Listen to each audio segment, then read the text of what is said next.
Good morning, student. Welcome to the TSN online class. Student, today I will explain you chapter 18 conserving nature resources. ठीक है कि बच्चों, मैं आज आपको चैप्टर 18 एक्सप्लेन करके बता रही हूँ, समझा रही हूँ. हम इस चैप्टर 18 को रीड करेंगे, जो कि दिया है आपका कंजर्विंग नेचुरल रिसोर्सेज, है ना.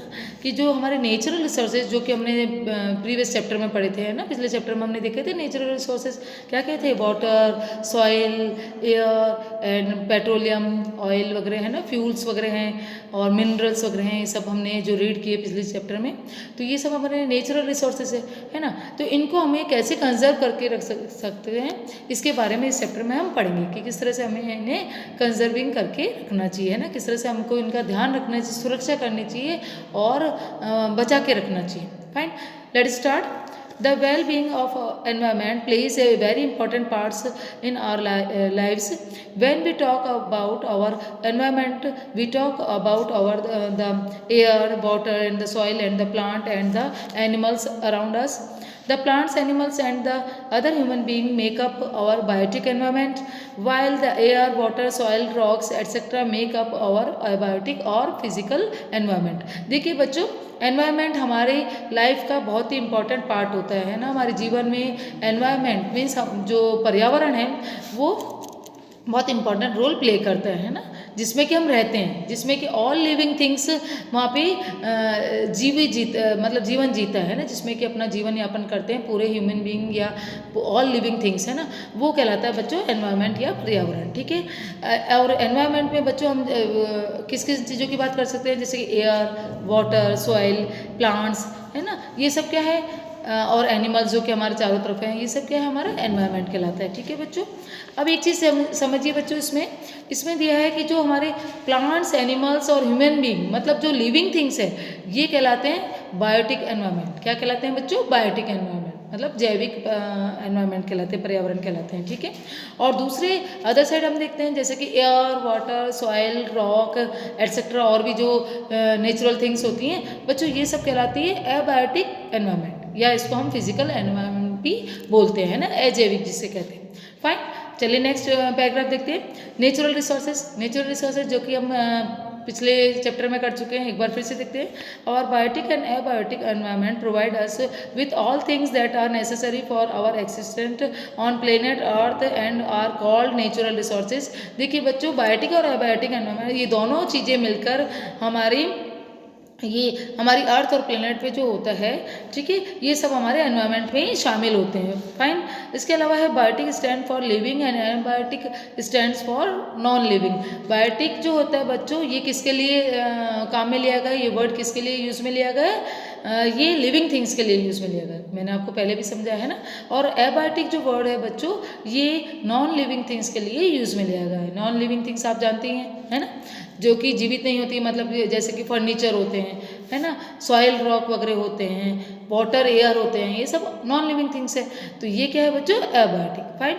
नेक्स्ट है soil is a very important natural resources. Without soil plants won't be able to grow, so where would be get our food and oxygen from. देखिए बच्चों, सॉइल जो है वो इम्पॉर्टेंट नेचुरल रिसोर्स है, बहुत महत्वपूर्ण नेचुरल रिसोर्स है, हमारे प्राकृतिक संसाधन है, जो कि एक है सॉइल, मिट्टी, है ना. क्यों? क्योंकि सॉइल के बिना बच्चों प्लांट ग्रो नहीं कर पाते हैं, पेड़ पौधे जो है या हमारी क्रॉप्स वगैरह है उग नहीं पाएगी, ग्रो नहीं कर पाएगी.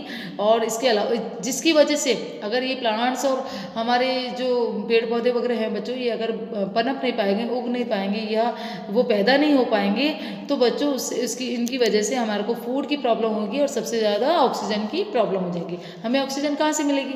बिल्कुल किसी ऑक्सीजन मिल ही नहीं पाएगी हमको, है ना. कहीं से भी ऑक्सीजन हमें नहीं मिल पाएगी. क्यों? क्योंकि हमें ऑक्सीजन कौन प्रोवाइड कराता है? ये प्लांट्स से हमें ऑक्सीजन प्रोवाइड कराते हैं. ठीक है ना बच्चों. ठीक. और इसके अलावा फूड नहीं बन पाएगा हमारे लिए. फाइन. नेक्स्ट ये है the importance of air and water in our lives can not be denied. Without them no life would be possible on earth. देखिए बच्चों, जैसे एयर और वाटर, ये दो चीज़ ऐसी है जो कि जिसके बिना हम अपना जीवन पॉसिबल ही नहीं कर सकते, जीवन को सोच भी नहीं सकते हैं, है ना. जो भी लिविंग थिंग्स है बच्चों, वो एयर और वाटर के बिना जीवित नहीं रह सकता है. उनको हवा भी चाहिए और पानी भी चाहिए. ठीक है. नेक्स्ट दिया है कंजर्विंग ऑफ नेचुरल रिसोर्सेज। देखिए अब इनको कैसे हम सुरक्षित रख सकते हैं उसके बारे में देखते हैं। Some of the natural resources like sun, water, wind, plants, etc. are renewable and will not be it used properly. Some natural resources like coal, minerals, oil and the natural gas are non-renewable, ठीक है, and will soon get exhausted. We need to use these natural resources wisely for them to last longer, ठीक है बच्चों। इसमें दिया है कि बच्चों देखिए नेचुरल रिसोर्सेज जो होते हैं जैसे कि हमारे सन, वाटर, विंड, प्लांट्स, ठीक है बच्चों, ये चीज़ें देखिए कौन कौन से।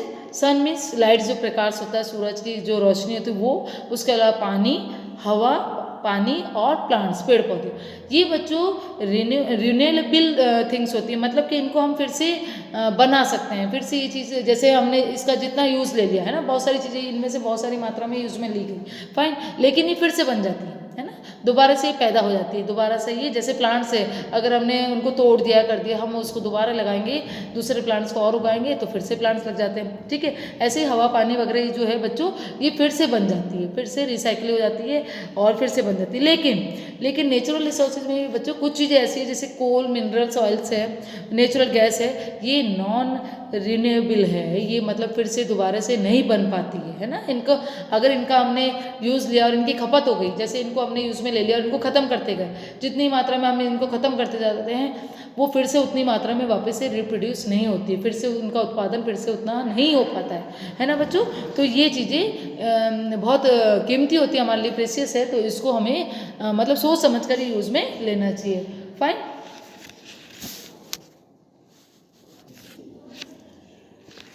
नेक्स्ट इसमें दिया है बच्चों, जैसे दिया है water, soil and air are getting polluted due to human activities. All the pollution caused by misuse of natural resources by humans in causing global warming. देखिए बच्चों जो वाटर, सॉइल और एयर है ना, आज के टाइम में, आज की बात करते हैं हम प्रेजेंट टाइम में, तो हमारा हवा, पानी और मिट्टी ये तीनों पोल्यूट्स हो चुकी है, बहुत ज़्यादा प्रदूषित हो चुकी है। ये सब चीज़ें बच्चों जो हमने बताई इस पर वाटर, सॉइल और एयर है, ये सारी चीज़ें हमारी ह्यूमंस की वजह से, मतलब लोगों की गलती की वजह से है ना, लोगों की ना समझी की वजह से, गलती की वजह से ये चीज़ें बहुत ज़्यादा प्रदूषित होती जा रही है, पॉल्यूटेड होती जा रही है ना, बहुत ज़्यादा गंदी हो गई है हवा, पानी और मिट्टी, ठीक है। इसकी वजह से ह्यूमन बीइंग की मिस्टेक की वजह से, गलतियों की वजह से ग्लोबल वार्मिंग भी एक बहुत बड़ा खतरा हमारे लिए हो गया है, ठीक है ना बच्चों। This has resulted is non availability of food and drinking water for all. It is becoming a major problems and requires immediately attention by each one of us. बच्चों जिसकी वजह से, ग्लोबल वार्मिंग की वजह से और हमारे पीने के पानी को बहुत बड़ा खतरा पहुंचा है, मतलब कि हमें शुद्ध और साफ पानी, हवा, पानी हमें नहीं मिल पा रही है ना, जिसकी वजह इस वजह से बहुत सी प्रॉब्लम्स और बहुत सी डिजीज स्प्रेड होती जा रही है ना। तो बच्चों क्या चाहिए हमें एक एक व्यक्ति, पर्टिकुलर एक एक पर्सन को मतलब अलर्ट रहना चाहिए, ध्यान रखना चाहिए है ना, अपने लेवल पे, व्यक्तिगत लेवल पे ध्यान रखना चाहिए कि वो जो हमारे जो ये नेचुरल रिसोर्स है, हवा, पानी और मिट्टी जो है, इनको पॉल्यूटेड ना करें, इनको गंदा ना करें, है ना बच्चों। ध्यान रखें, अपने काम करने चाहिए। Food, fuel and electricity derived from these resources also need to be conserved. देखिए बच्चों जो हमारा भोजन है, खाना है ना, फूड, इसके अलावा फ्यूल्स, जो ईंधन वाली चीज़ें होती है जैसे कोल और पेट्रोल वगैरह है ना, जैसे कोयला और पेट्रोल है फ्यूल, इसके अलावा इलेक्ट्रिसिटी, बिजली, ये सारी चीज़ें ऐसी नेसेसरी वाली चीज़ें हैं बच्चों, बहुत इंपॉर्टेंट चीज़ें हैं जिनको कि हमें इनको भी कंजर्व करके रखना चाहिए, इनको भी हमें सुरक्षित रखना चाहिए। मतलब कि जितना यूज़ में है उतना ही हमें इनको यूज़ में लेना चाहिए, बिना वजह इनका वेस्टेज नहीं करना चाहिए, फाइन। नेक्स्ट देखिए बच्चों इसमें दिया है, इसमें फर्स्ट पॉइंट दिया है जैसे water, all of us need water to stay live, plants and animal also need water. Water is, बच्चों नेक्स्ट पेज पे देखेंगे, water is very precious, we should not waste it. देखिए बच्चों हर एक जनों को, जैसे कि लोगों को, मतलब इंसानों को, और साथ में प्लांट्स और एनिमल्स को भी पानी की बहुत ज़्यादा ज़रूरत होती है ना, वाटर की नीड होती है, इसके बिना वो जीवित नहीं रह सकते, तो हमें पानी को वेस्ट नहीं करना चाहिए, फाइन। सबसे फर्स्ट पॉइंट तो हो गया, हमें वाटर वेस्ट नहीं करना है, जितने हमें यूज़ में चाहिए, जितना हमें चाहिए उपयोग में लेना है उतना ही उसको यूज़ में लें, अदरवाइज उसका वेस्टेज ना करें।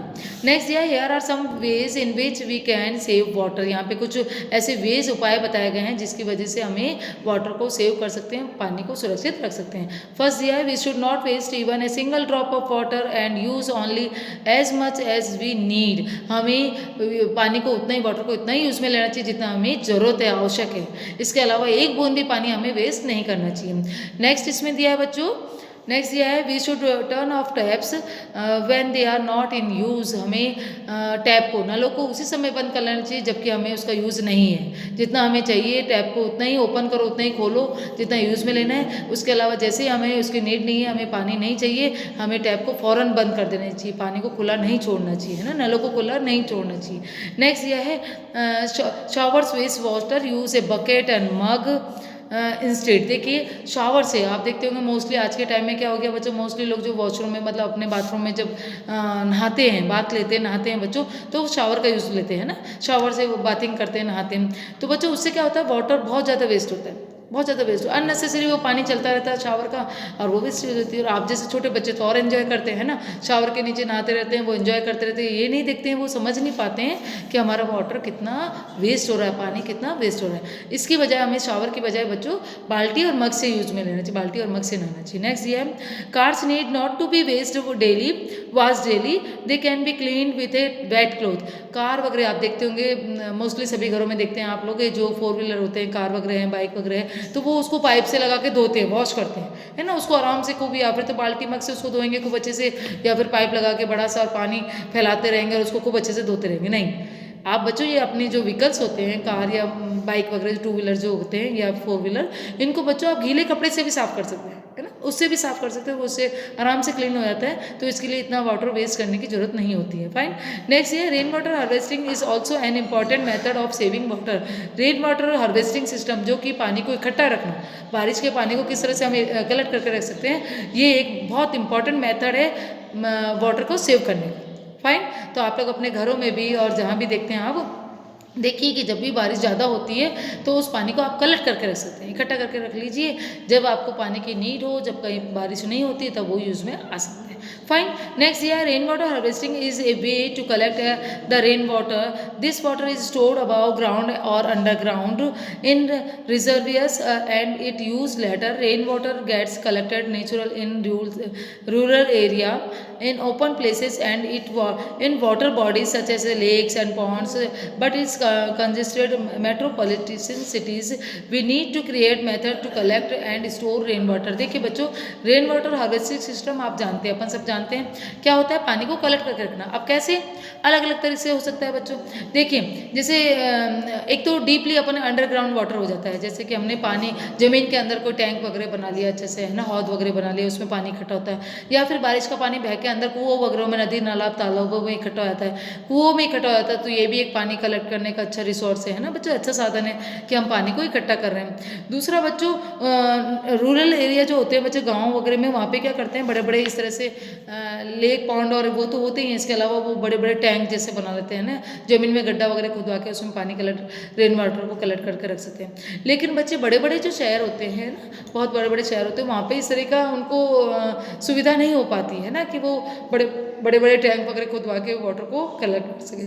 तो बच्चों उनके लिए वो होता है कि वो अपने टेरेस वगैरह पे, है ना, अपनी छतों पे, रूफ वगैरह पे, छतों पे भी वहाँ पे कुछ टैंक वगैरह बनवा के, टैंक वगैरह बना के वहाँ पे रेन वाटर को कलेक्ट कर सकते हैं, है ना, या बड़ी बड़ी टंकियाँ रखवा सकते हैं यहाँ पे, या फिर वहाँ पे कोई ऐसे बाउंड्री वगैरह बना के अपने रूफ पे वहाँ रेन वाटर कलेक्ट करके रख सकते हैं। या फिर वो उसको पाइप के थ्रू, जैसे रूफ से क्या होता है बच्चों, छतों पे बड़े बड़े पाइप होते हैं ना, पाइप जो होते हैं वो पाइप उनसे कनेक्ट कर देते हैं छतों के उससे, और पाइप के थ्रू वो पाइप को कहाँ नीचे फ्लोर पे, बिल्कुल ग्राउंड फ्लोर पे लाके वहाँ पे टैंक बनवा सकते हैं, और वो छत का जो कलेक्ट किया हुआ पानी होता है, बारिश का पानी, वो पाइप के थ्रू आके नीचे टैंक वगैरह में कलेक्ट करके रख सकते हैं। ठीक है बच्चों, तो अभी हमने इस चैप्टर को हम यहीं पे कंप्लीट करते हैं। जितना अभी हमने पढ़ा है उसको आप रीड कीजिए और उसको आप समझिए। फाइन। इसके बाद हम नेक्स्ट वीडियो में और इसके आगे का पार्ट करेंगे। Thank you.